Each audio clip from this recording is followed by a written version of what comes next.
ಪ್ರೀತಿಯುಳ್ಳ ದೇವಜನರೇ, ನಿಮ್ಮೆಲ್ಲರಿಗೂ ಯೇಸು ಕ್ರಿಸ್ತನ ಮಧುರವಾದ ನಾಮದಲ್ಲಿ ವಂದನೆಗಳು. ಶಾಲೋಮ್, ನಿಮಗೆ ಸಮಾಧಾನವಾಗಲಿ. ಈ ದಿನ ದೇವರ ವಾಕ್ಯದ ಧ್ಯಾನಕ್ಕಾಗಿರುವಂಥ ವಿಷಯ, ದೇವರ ವಾಕ್ಯ ಕಾಪಾಡುತ್ತದೆ. ಅದಕ್ಕೆ ಆಧಾರವಾಗಿ ಕೀರ್ತನೆಗಳ ಗ್ರಂಥ 119:11 ವಚನ, ನಿನಗೆ ವಿರೋಧವಾಗಿ ಪಾಪ ಮಾಡದಂತೆ ನಿನ್ನ ನುಡಿಗಳನ್ನು ನನ್ನ ಹೃದಯದಲ್ಲಿ ಇಟ್ಟುಕೊಂಡಿದ್ದೇನೆ. ಈಗ ಓದಿದ ವಾಕ್ಯ ಭಾಗದಲ್ಲಿ ಕೀರ್ತನೆಗಾರನಾದಂಥ ದಾವೀದನು ಹೇಳುತ್ತಾ ಇದ್ದಾನೆ, ಕರ್ತನೇ, ನಿನ್ನ ವಿರೋಧವಾಗಿ ಪಾಪ ಮಾಡದಂತೆ ನಿನ್ನ ನುಡಿಗಳನ್ನು ನನ್ನ ಹೃದಯದಲ್ಲಿ ಇಟ್ಟುಕೊಂಡಿದ್ದೇನೆ. ದೇವರ ವಾಕ್ಯ ನಮ್ಮನ್ನು ಕಾಪಾಡುತ್ತದೆ. ದೇವರ ವಾಕ್ಯ ನಾವು ಶೋಧನೆಯಲ್ಲಿ ಬಿದ್ದು ಹೋಗದ ಹಾಗೆ ತಡೆಯುವಂಥದ್ದಾಗಿದೆ. ಒಂದು ಅದ್ಭುತ ಸಾಕ್ಷಿಯನ್ನು ನಿಮ್ಮೊಂದಿಗೆ ಹಂಚಿಕೊಳ್ಳುತ್ತೇನೆ. 2 ದೇಶಗಳ ನಡುವೆ ಒಂದು ಭೀಕರವಾದಂಥ ಯುದ್ಧ ನಡೆಯುತ್ತಾ ಇತ್ತು. ಬಾಂಬ್ ದಾಳಿಯಲ್ಲಿ ಅನೇಕ ಜನರು ಸಾವನ್ನು ಅಪ್ಪಿದರು. ಯುದ್ಧದ ಗುಂಡೇಟಿನಿಂದ ಗಾಯಗೊಂಡಿದ್ದ ವ್ಯಕ್ತಿಯೊಬ್ಬರು ಪ್ರಜ್ಞೆ ತಪ್ಪಿ ಹೋಗಿದ್ದರು. ನಂತರ ಎಚ್ಚರಗೊಂಡು ತಾನು ಇನ್ನೂ ಜೀವಂತವಾಗಿದ್ದೇನೆಂಬುದಾಗಿ ಅರಿತುಕೊಂಡರು. ಗುಂಡು ತನಗೆ ಎಲ್ಲಿ ತಗುಲಿದೆ ಎಂಬುದಾಗಿ ಮುಟ್ಟಿ ನೋಡಿಕೊಂಡಾಗ ಗುಂಡು ಆ ಶರ್ಟ್ ಜೇಬಿನಲ್ಲಿ ಸಿಲುಕಿಕೊಂಡಿತ್ತು. ಅವರು ಜೀವಂತವಾಗಿರಲು ಕಾರಣ ಏನಂದರೆ, ಅವರ ಜೇಬಿನಲ್ಲಿ ಒಂದು ಹೊಸ ಒಡಂಬಡಿಕೆಯ ಒಂದು ಸತ್ಯವೇದವನ್ನು ಇಟ್ಟುಕೊಂಡಿದ್ದರು. ಆ ಹೊಸ ಒಡಂಬಡಿಕೆಯಲ್ಲಿ ಆ ಗುಂಡು ಬಡಿದು ಒಳ ಹೊಕ್ಕು ಆ ದೇಹವನ್ನು ಛಿದ್ರಿಸಲು ಸಾಧ್ಯವಾಗಲಿಲ್ಲ. ಹಾಗಾಗಿ ಆ ಸೈನಿಕನು ಬದುಕಿಕೊಂಡನು. ಪ್ರೀತಿಯುಳ್ಳ ದೇವಜನರೇ, ಅದೇ ವಿಧದಲ್ಲಿ ಕೀರ್ತನೆಗಾರನು ಹೇಳುತ್ತಿದ್ದಾನೆ, ನಾನು ನಿನಗೆ ವಿರೋಧವಾಗಿ ಪಾಪ ಮಾಡದಂತೆ ನಿನ್ನ ವಚನವನ್ನು, ನಿನ್ನ ವಾಕ್ಯವನ್ನು ಹೃದಯದಲ್ಲಿ ಇಟ್ಟುಕೊಂಡಿದ್ದೇನೆ. ವಾಕ್ಯವು ಯಾರ ಹೃದಯದಲ್ಲಿ ಇರುತ್ತದೆಯೋ ಅವರಿಗೆ ಪಾಪ ಎಂಬಂಥ ವಿನಾಶಕಾರಿ ಬಾಂಬು ಯಾವ ಹಾನಿಯನ್ನು ಮಾಡಲು ಸಾಧ್ಯವಿಲ್ಲ. ಯೋಸೇಫನನ್ನು ತೆಗೆದುಕೊಳ್ಳ್ರಿ. ಯೋಸೇಫನು ತನ್ನ ಪರಿಶುದ್ಧತೆಯನ್ನು ಹಾಳು ಮಾಡಲು ಬಂದ ತನ್ನ ಯಜಮಾನನ ಹೆಂಡತಿಯನ್ನು ನೋಡಿ, ನಾನು ದೇವರಿಗೆ ವಿರುದ್ಧವಾಗಿ ಈ ದೊಡ್ಡ ದುಷ್ಟನವನ್ನು ಹೇಗೆ ಮಾಡಬಲ್ಲೆ ಎಂಬುದಾಗಿ ಹೇಳಿ ಆ ಪಾಪದಿಂದ ಓಡಿ ಹೋಗಿ ತನ್ನನ್ನು ರಕ್ಷಿಸಿಕೊಂಡನು. ನೋಡಿ, ಅವನನ್ನು ತಿರುಗಿ ಅವನು ಮಾಡದ ತಪ್ಪಿಗೆ ಜೈಲಿಗೆ ಹಾಕಿತು. ನಂತರ ದೇವರು ಆ ಸೆರೆಮನೆಯಿಂದ ಅರಮನೆಗೆ ತೆಗೆದುಕೊಂಡು ಹೋದರು. ಪ್ರೀತಿಯುಳ್ಳ ದೇವಜನರೇ, ನಾವು ಎಷ್ಟರ ಮಟ್ಟಿಗೆ ಸತ್ಯವೇದವನ್ನು ಓದುತ್ತೇವೆಯೋ, ಕೇಳುತ್ತೇವೆಯೋ, ಸ್ತೋತ್ರ, ಅದು ನಮ್ಮ ಹೃದಯದ ಲಾಕರ್ನಲ್ಲಿ ತೆಗೆದುಕೊಂಡು ಹೋಗಿ ಆ ವಚನಗಳನ್ನು ಸಂಗ್ರಹಿಸಿ ಇಟ್ಟುಕೊಳ್ಳಬೇಕು. ಆಗ ಮಾತ್ರವೇ ಆ ವಚನವು ನಮ್ಮನ್ನು ಪಾಪ ಮಾಡದಂತೆ ತಡೆಯುತ್ತದೆ, ನಮ್ಮ ಆಧ್ಯಾತ್ಮಿಕ ಜೀವಿತವನ್ನು ಕಾಪಾಡುತ್ತದೆ.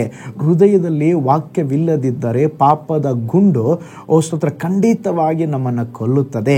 ಕೀರ್ತನೆಗಾರನು 37:31 ನೋಡುತ್ತೇವೆ, ದೇವರ ಧರ್ಮೋಪದೇಶವು ಅವನ ಹೃದಯದಲ್ಲಿರುವುದು, ಅವನು ಜಾರುವುದೇ ಇಲ್ಲ ಎಂಬುದಾಗಿ ಹೇಳುತ್ತಾನೆ. ಯಾರೆಲ್ಲ ಸತ್ಯವೇದಕ್ಕೆ ಪ್ರಾಮುಖ್ಯತೆಯನ್ನು ನೀಡುತ್ತಾರೋ ಅವರು ಖಂಡಿತವಾಗಿ ತಮ್ಮ ಆತ್ಮಗಳನ್ನು ಕೆಟ್ಟದ್ದರಿಂದ ರಕ್ಷಿಸಿಕೊಳ್ಳುತ್ತಾರೆ. ನಾವು ಸತ್ಯವೇದವನ್ನು ಹೆಚ್ಚಾಗಿ ಓದೋಣ, ಕೇಳೋಣ, ವಾಕ್ಯದ ಪ್ರಕಾರ ನಡೆಯೋಣ, ನಮ್ಮ ಹೃದಯದ ಲಾಕರ್ನಲ್ಲಿ ದೇವರ ವಾಕ್ಯವನ್ನು ಸಂಗ್ರಹಿಸಿಟ್ಟುಕೊಳ್ಳೋಣ. ದೇವರ ವಾಕ್ಯ ನಮ್ಮನ್ನು ಸದಾಕಾಲ ಕಾಪಾಡುವಂಥದ್ದಾಗಿದೆ. ಕಣ್ಗಳನ್ನು ಮುಚ್ಚೋಣ, ಪ್ರಾರ್ಥಿಸೋಣ. ಪರಲೋಕದಲ್ಲಿ ವಾಸ ಮಾಡುವ ನಮ್ಮ ತಂದೆಯಾದ ದೇವರೇ, ಕೀರ್ತನೆಗಾರನಾದ ದಾವೀದನು ಹೇಳಿದ ಹಾಗೆ ದೇವರೇ, ನಾವು ಸಹ ನಿಮ್ಮ ನುಡಿಗಳನ್ನು ನಮ್ಮ ಹೃದಯದಲ್ಲಿ ಇಟ್ಟುಕೊಳ್ಳಬೇಕಪ್ಪ. ನಿನ್ನ ವಾಕ್ಯಗಳು ನಮ್ಮ ಹೃದಯದಲ್ಲಿ ಬರೆಯಲ್ಪಡಬೇಕಪ್ಪ. ವಾಕ್ಯದಿಂದ ದೇವರೇ ಸಕಲ ಶೋಧನೆಗಳನ್ನು ನಾವು ಜಯಿಸಬೇಕಪ್ಪ.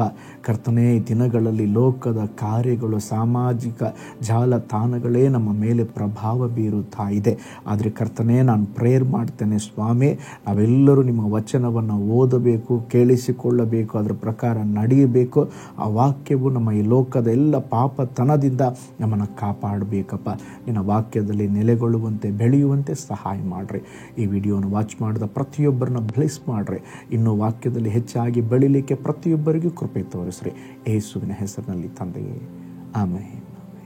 Price lord. ಹಾಗಾದರೆ ದೇವರ ವಾಕ್ಯವನ್ನು ಮಾನಿಸೋಣ, ದೇವರ ವಾಕ್ಯವನ್ನು ನಮ್ಮ ಹೃದಯದಲ್ಲಿ ಇಟ್ಟುಕೊಳ್ಳೋಣ. ಆ ವಾಕ್ಯವು ನಮ್ಮನ್ನು ಕಾದು ಕಾಪಾಡಲಿ. ನಾಳೆ ಮತ್ತೊಂದು ದೈನಂದಿನ ಜ್ಞಾನದಲ್ಲಿ ನಾನು ನಿಮ್ಮನ್ನು ಸಂಧಿಸ್ತೇನೆ. ನಾನು ನಿಮ್ಮ ಪ್ರೀತಿಯ ಸೇವಕ pastor Paul Joy. God bless you all. ಕರ್ತನಲ್ಲಿ ಪ್ರಿಯರೇ, ಈ ಸಂದೇಶ ಮತ್ತು ಪ್ರಾರ್ಥನೆ ನಿಮಗೆ ಆಶೀರ್ವಾದಕರವಾಗಿದ್ದರೆ, ದೇವರು ನಿಮ್ಮನ್ನು ಪ್ರೇರೇಪಿಸಿದರೆ, ನಂಬಿಕೆಯಿಂದ ಸಾಗುವ ಈ ಸೇವೆಗೆ ನಿಮ್ಮ ಅಮೂಲ್ಯವಾದ ಕಾಣಿಕೆಯನ್ನು ಬಿತ್ತಿರಿ.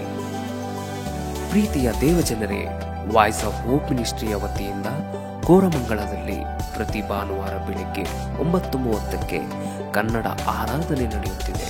ಆತ್ಮಭರಿತವಾದ ಆರಾಧನೆ, ಮನಮುಟ್ಟುವ ಸಾಕ್ಷಿ, ಬಲಪಡಿಸುವ ದೇವ ಸಂದೇಶ. ಬನ್ನಿ, ನಮ್ಮೊಂದಿಗೆ ಭಾಗಿಯಾಗಿ ಕರ್ತನನ್ನು ಆರಾಧಿಸಿರಿ. ನೂತನ ತಿಂಗಳ ಆಶೀರ್ವಾದ ಕೂಟ ಪ್ರತಿ ತಿಂಗಳು ಮೊದಲ ದಿನ ಸಂಜೆ 7 ಗಂಟೆಗೆ.